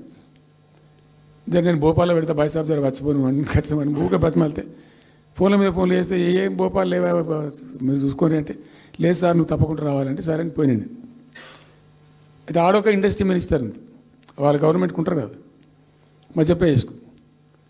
ఆమె వచ్చి నీ కొడుకు వచ్చి బాగా ఆగమాగం చేస్తానండి మమ్మల్ని అంటే, ఎందుకు చేస్తానమ్మంటే ఆయన అదొకటితోటి మాట్లాడు ఎక్కువ చేసుకుంటుండే బాగా అంటే, నువ్వు కూడా అన్నాడు గట్టిగా చెయ్యి.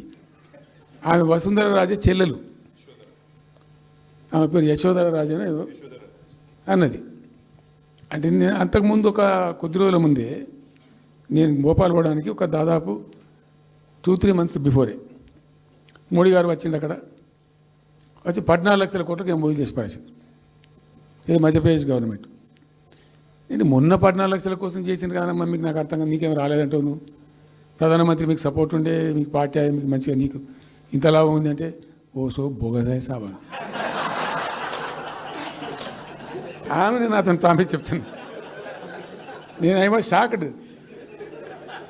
అది వచ్చేదా పోయేదా సార్ అంత వాటిగా గ్యాసు అంటే, ఈ గ్యాసులు ఎవరిని మోసం చేయడానికి ఇంత వంచిస్తారా ప్రజలను? నికరంగా వస్తే పెట్టుబడులు రావాలి కదా, కనబడతాయి కదా. ఆ పెట్టుబడులు వస్తే లాభాలు జరుగుతాయి, ఉద్యోగాలు వస్తాయి, ఫ్యాక్టరీలు వస్తాయి, అడిషనల్ ఇన్కమ్ జనరేట్ అవుతుంది, స్టేట్ గవర్నమెంట్కి జిఎస్టీ పెరుగుతుంది. ఏం లేదు, వాటిదే గ్యాస్. మొన్న వీలైతే చెప్పి 5 లక్షల, నువ్వు కొంచెం తగ్గించి చెప్తున్నావు. నేను పేపర్లో చూసింది 575.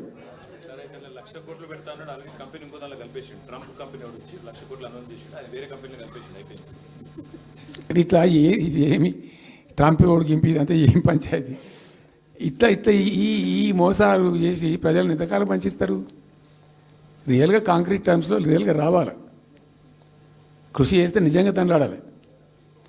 మా గవర్నమెంట్ వచ్చిన నాడు హైదరాబాద్ నుంచి సాఫ్ట్వేర్ ఎక్స్పోర్ట్స్ 57,000 కోట్లు ఉండేనండి.